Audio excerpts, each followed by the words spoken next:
kasih. Kalau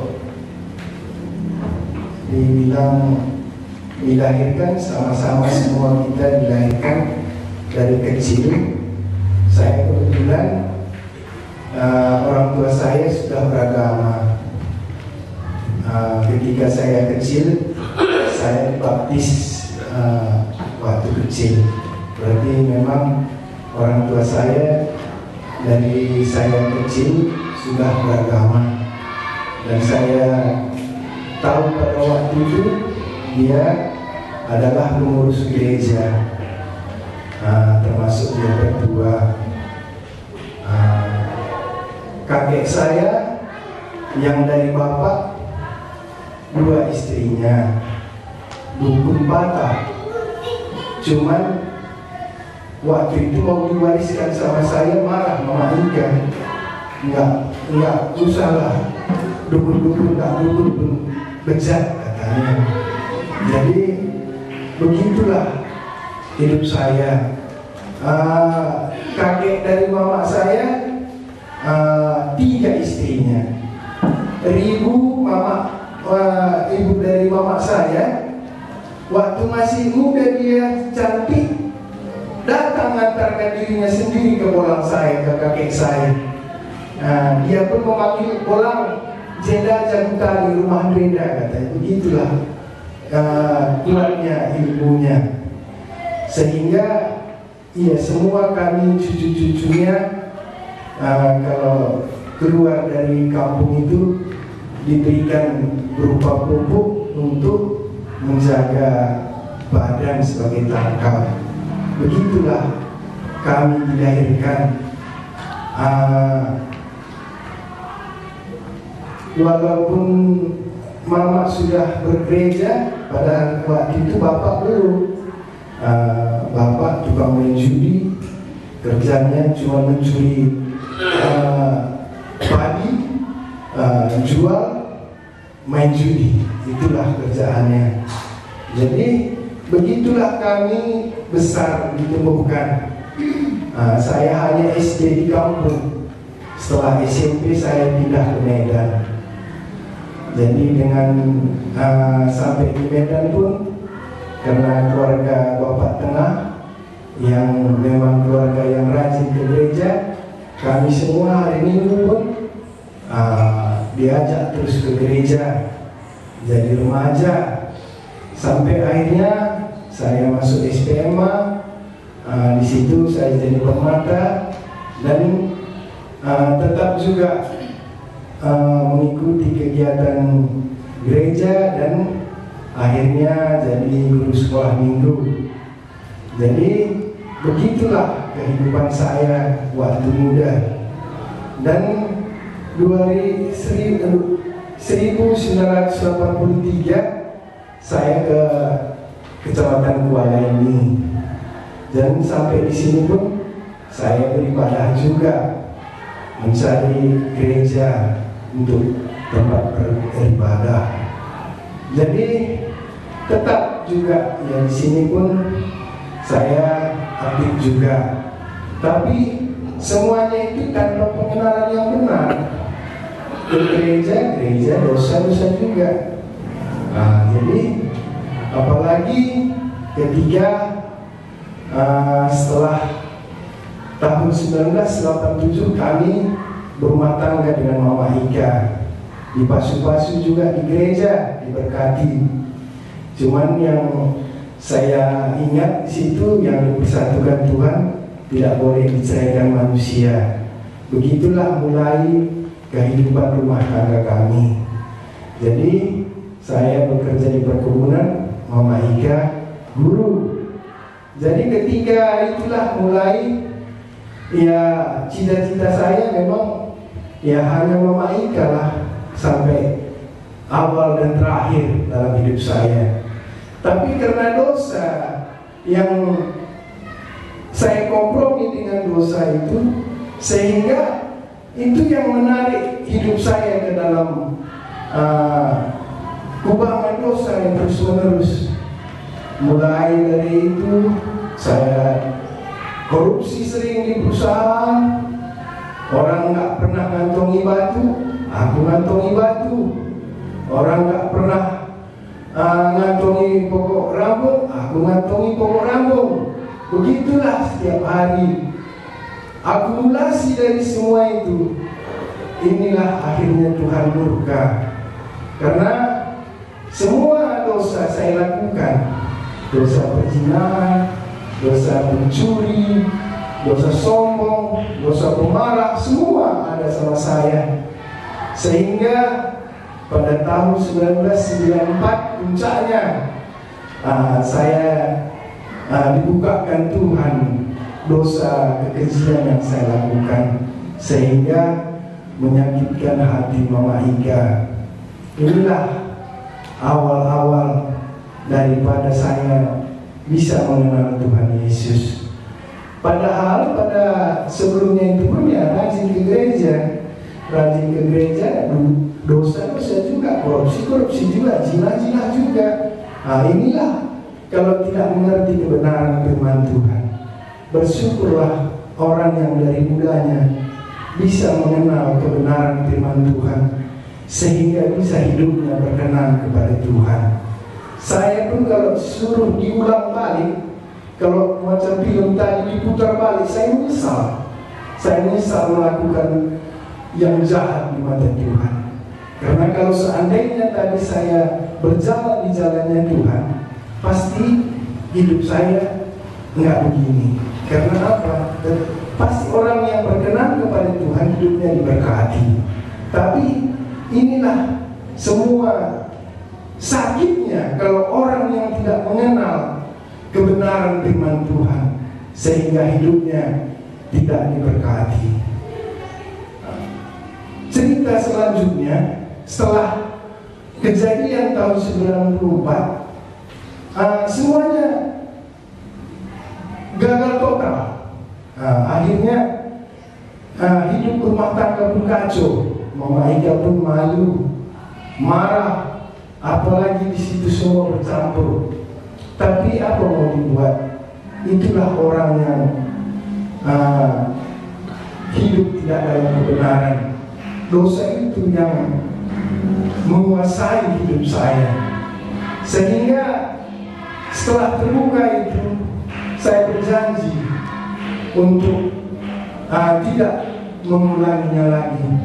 Saya berdoa kepada Tuhan supaya hidup saya dipulihkan.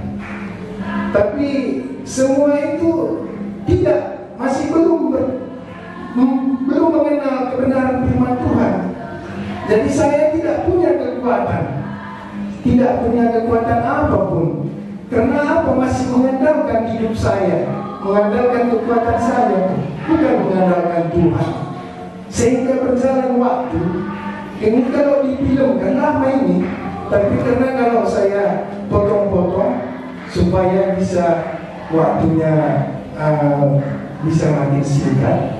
Jadi tahun 2002 kembali lagi ribut hal yang sama. Karena apa? Tidak ada kebenaran firman Tuhan. Tidak ada yang Tuhan Yesus, tidak ada yang berbicara yang menguatkan hidup saya. Sehingga yang dosa yang lalu itu pun yang memalukan itu kembali terulang. Jadi sakit. Kalau bisa janganlah semua saudara-saudara yang muda ini janganlah begitu. Janganlah seperti saya. Karena hidup memalukan. Tidak enak hidup memalukan. Tapi itulah hidup.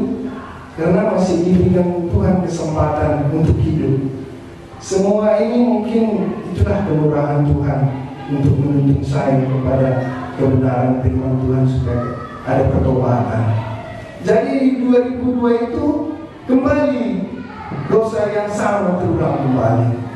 Sehingga Mama Ika murka, marah dia, nggak ketulungan marahnya. Jadi ya siapa yang nggak marah? Tapi hanya saya bersyukur dia nggak minta cerai. Kalau minta cerai dia tadi, saya kira hidup saya udah out, udah masuk neraka tanpa kebenaran firman Tuhan. Tapi itulah Nah, kami mulai belajar firman Tuhan. Dia pun karena duluan Mama Ika mengerti kebenaran firman Tuhan, dituntutnya saya belajar firman Tuhan. Jadi kami mohon juga supaya dibimbing oleh hamba Tuhan, belajar kami firman Tuhan kepada Pak Mintan Bang di Medan. Bagaimana manusia semua sudah berdosa. Pada awalnya pun saya tahu dosa. Manusia semua telah jatuh ke dalam dosa. Tapi hanya simbolis saja, hanya mengerti aja. Bagaimana kelanjutannya kalau manusia jatuh ke dalam dosa? Jadi upah dosa adalah maut. Tahu dulu pun pernah saya baca. Tapi kalau tanpa mengerti bagaimana dalamnya arti dosa, upah dosa adalah maut, ini akan membawa kita ke dalam neraka. Anda akan ke neraka, katanya. Ke neraka tadi ya, kalau begini. Karena ya upah dosa adalah maut. Nah, oleh sebab itu terus belajar firman Tuhan. Saya pun udah bosan dengan cara hidup saya. Nggak enak sebenarnya saya melakukannya, tapi itu yang saya lakukan. Saya pun nggak apa lagi, nggak tenang, udah merasa malu. Jadi saya ingin memang betul-betul merubahnya, tapi sebelumnya itu tidak ada kekuatan. Sehingga diajari terus, belajar terus, memang harus belajar. Pada awalnya itu nggak belajar, hanya mengandalkan kekuatan, nggak bisa. Jadi saya diajari terus, belajar terus bagaimana manusia itu hanya mati satu kali, setelah itu dia mati. Ini kemana? Ini manusia mati, setelah itu dia ini kemana akhirnya ini? Kalau orang yang berdosa tadi pasti ke neraka. Sedangkan gambaran neraka, anak-anak sekolah minggu pun tahu udah sekarang kata neraka. Tapi kalau enggak betul-betul arti neraka itu apa, kita menganggap sepi, menganggap enteng. Neraka itu bagaimana? Sedangkan terik matahari di bumi aja pun kita merasa kepanasan, nggak tahan kita di bawah terik matahari. Tapi neraka itu lebih hebat dari terik matahari di bumi, lebih sakit daripada sakit yang kita rasakan sekarang di bumi ini. Jadi saya sudah merasa takut, sudah merasa gentar. Ini saya tidak bisa berlama-lama di sini. Kalau begini, kalau seandainya sekarang Anda meninggal, pasti Anda ke neraka, kata hamba Tuhan. Jadi saya tidak mau ke neraka tadi. Bagaimana caranya? Jadi begitulah, ada obatnya. Jadi karena begitu besar kasih Allah akan dunia ini, sehingga Dia mengaruniakan anaknya yang tunggal, supaya setiap orang yang percaya kepadanya tidak binasa melainkan beroleh hidup yang kekal. Tuhan Yesus tadi, Tuhan Yesuslah yang sanggup untuk menebus dosa manusia. Tuhan Yesus tadilah yang sanggup menebus dosaku. Begitulah, terus belajar saya mengerti bahwa pada waktu kecil, remaja, permata, tahu Tuhan Yesus menebus dosa, tapi tidak mengerti yang sebenarnya, arti yang dalam, bahwa Tuhan Yesus itu dengan kematiannya di kayu salib mampu membayar lunas utang dosa manusia yang percaya kepadanya, yang datang kepadanya. Jadi demikianlah, nggak ada manusia ini, aku nggak ada kekuatan apa-apa. Karena di Yesaya 64 ayat 6, kini ulinku pemelekatnya, kata bahasa kau, melekat, kini ulin isi singanggap simpulan menghuli bang pemelekatnya. Demikianlah semuanya itu seperti seorang yang najis. Jadi si adilagin ras Tuhan dai si menghuli pe kubane malkan. Lagi artinya yang kurakan dai ini apa pe. Jadi ini yang menjadi aku semakin gentar. Bagaimana ini Tuhan? Aku mau berubah, aku mau supaya meninggalkan dosa, tapi tidak punya kekuatan. Karena kalau tidak datang kepada Tuhan Yesus, ini sia-sia. Jadi itulah saya bagaimana dituntun untuk menerima Tuhan Yesus menjadi Tuhan dan Juru Selamat saya. Karena hanya melalui Tuhan Yesus kematiannya di kayu salib mampu menebus seluruh dosa-dosa saya. Jadi dituntunlah saya sebagai orang yang belajar bagaimana menerima Tuhan Yesus tadi. Aku mengakukan Tuhan Yesus, Engkaulah Tuhanku. Aku menerima Engkau menjadi Tuhan dan Juru Selamatku. Itulah yang kuucapkan, kuakukan. Dan karena ada firman Tuhan, jika kita mengaku dosa kita, Ia yang setia dan adil, Ia akan menyucikan kita dari segala kesalahan kita.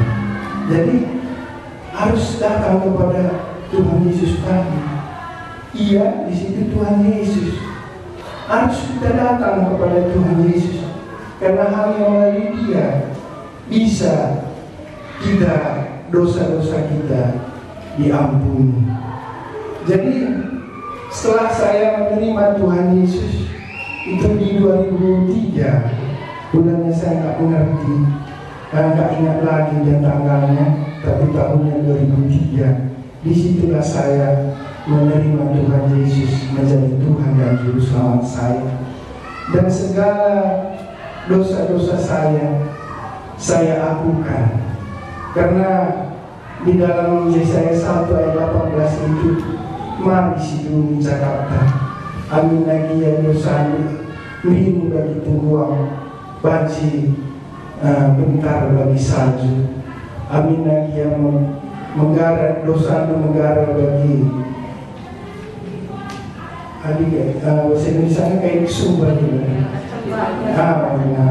Bansi bentar bagi ibu rumah. Jadi adik tungguang dah, kalau kena tungguang sabuni kimpi puri kimpi letak mengerina lagi bansi lepas.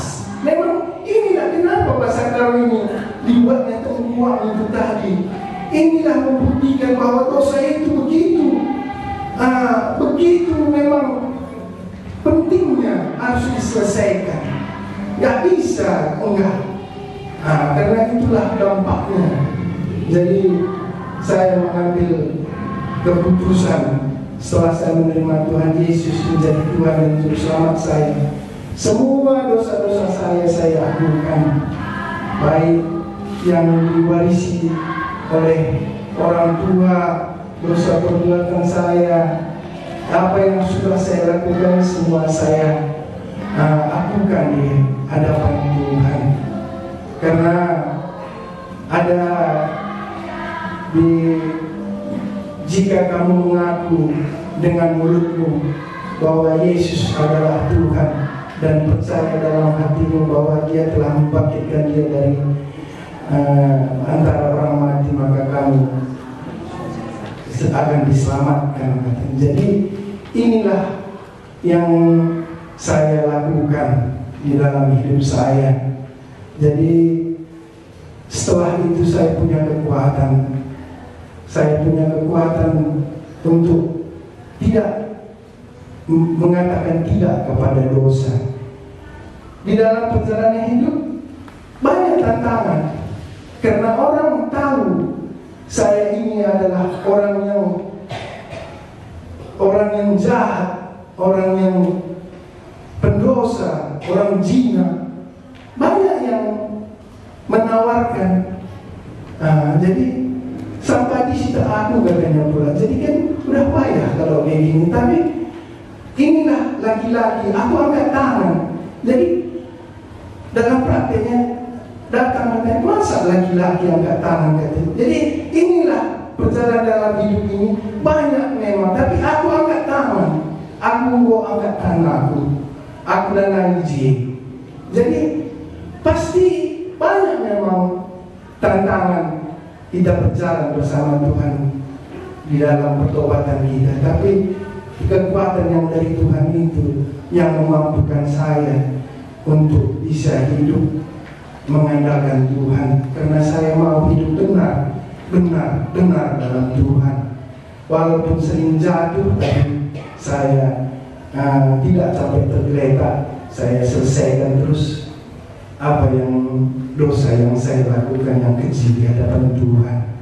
Jadi sekarang saya yakin bahwa dosa saya sudah diampuni Tuhan. Dan seandainya pun waktunya sudah habis kata Tuhan, saya yakin saya tidak ke neraka lagi. Karena semuanya ini kutuliskan kepada kamu, supaya kamu yang percaya dalam nama Tuhan tahu bahwa kamu sudah memperoleh hidup yang kekal.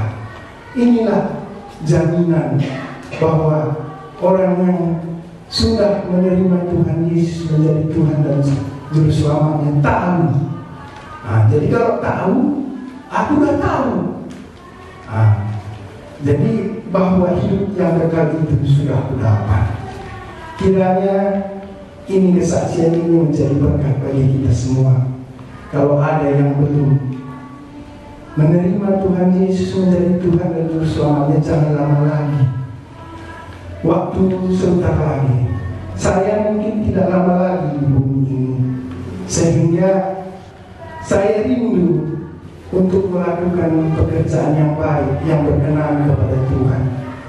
Sehingga pada waktu pemilihan pengurus itu sebenarnya saya tidak layak. Karena apa? Dari sisi tabiat karakter saya pun tidak baik. Tapi mengingat